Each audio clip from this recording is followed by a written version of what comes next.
E aí, gente, tudo bom com vocês? Hoje eu vim mostrar 3 passos simples para vocês planejarem a pintura de vocês deixarem o desenho com um aspecto mais profissional. Essa questão de luz e sombra é algo que pega muito quando a gente está desenhando, é algo complexo, algo que às vezes a gente se sente muito frustrado quando a gente vai tentar aplicar. Então, como eu gosto de fazer desenhos rápidos e também gosto de misturar o melhor dos dois mundos, você ter esse aspecto mais profissional do desenho, mais bonito, mais bem acabado, mas também você não gastar muito tempo, que esse que é o intuito. Então fazer sketches rápidos, mas que não deixa de ter profundidade, não deixa de ter volume e nem contraste, porque isso é muito importante para o desenho também. Bom, então eu vou desenhar um cubo para começar a mostrar para vocês como que tudo isso funciona. E eu vou desenhar o meu cubo direto, sem colocar na perspectiva, mas eu vou mostrar para vocês como que é possível vocês fazerem através da perspectiva, para evitar que vocês errem, né? Então, com a perspectiva de um ponto é ainda mais fácil, então é só você marcar a tua linha do horizonte, marcar o ponto de fuga bem deslocado e fazer um quadradinho de frente com o seu olho. E depois jogar essas intersecções lá no seu ponto, para você garantir que o seu cubo vai ficar certo. Isso parece uma coisa besta, mas eu já vi muitos alunos e muita gente tentando replicar esse exercício e errando feio no cubo, assim. E isso pode acabar te frustrando e não é ideia. Então, se você não conseguir fazer assim direto, desenhando, use essa técnica porque vai te ajudar bastante. Bom, então vamos lá. O primeiro passo que eu faço é marcar o direcionamento da luz.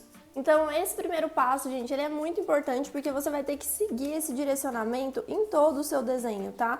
Porque eu vejo que tem muita gente que tenta aplicar luz e sombra, tem uma tentativa, uma intenção de colocar luz e sombra no desenho, mas acaba jogando as sombras e a luz para tudo quanto é lado e você não entende de onde está vindo essa fonte. Então é muito importante você marcar um direcionamento e você não fugir disso enquanto você está desenhando. Então você sempre sabe para onde está indo os seus pontos sombreados, tá? Inclusive nesse livro aqui que eu já indiquei para vocês, que ele chama Croquis e Perspectivas, do Fernando Domingues, ele mostra como fazer isso de forma simples, ó. Então você marca onde está vindo a tua fonte de luz e você joga apenas correspondente à sua fonte. Então você não fica jogando para tudo quanto é lado, porque senão dá um nó no nosso cérebro, isso que vocês não têm ideia. E às vezes o desenho ele tá bem resolvido, mas a pintura acaba lascando o desenho justamente por isso. Então prestem atenção sobre essa questão do direcionamento, é algo básico, mas que faz muita diferença, tá? Então depois que você marcou o direcionamento da luz, você vai escolher 3 tons para representar a luminosidade mais clara, a intermediária e a mais escura no seu desenho. Então eu vou fazer uma escalinha de 3 tons.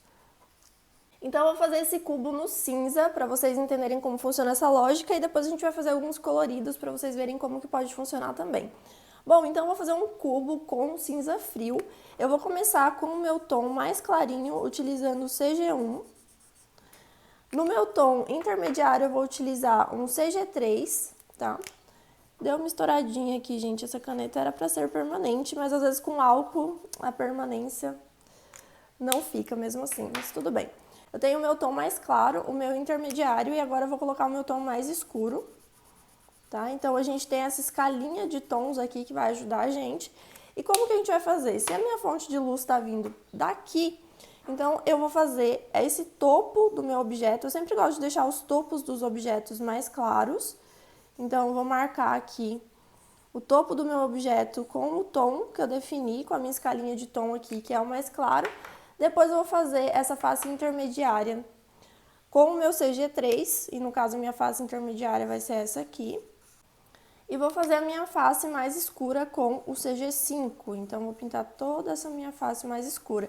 E se isso aqui fosse uma cadeira, podia ser um sofá, podia ser uma estante, eu ia respeitar essa orientação na minha cena inteira, respeitando as minhas fontes de luz e colocando tom e sobretom para eu entender onde que está mais iluminado e onde está menos iluminado.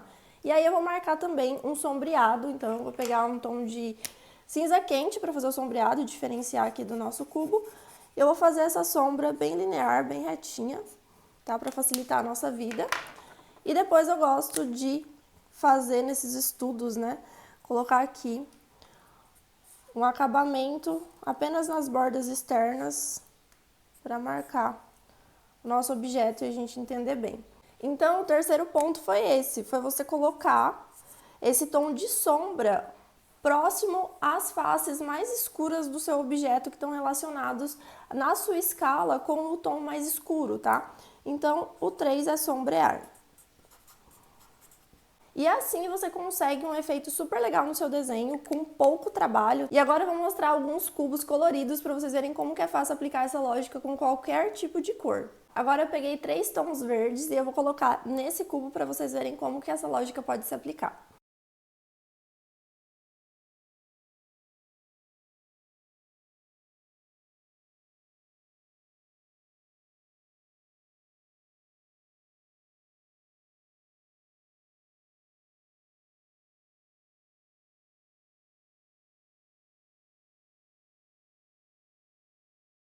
Agora, nesse nosso cubo da perspectiva, eu vou utilizar 3 tons de azul.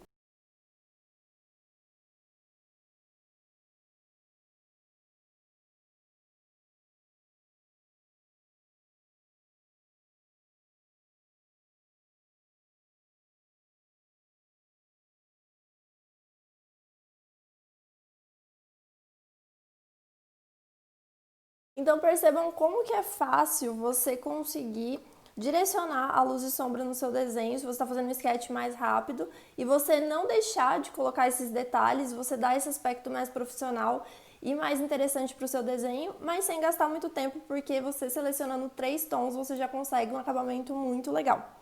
Bom, gente, então é isso. Espero que vocês tenham gostado dessas dicas e a gente se vê no próximo vídeo.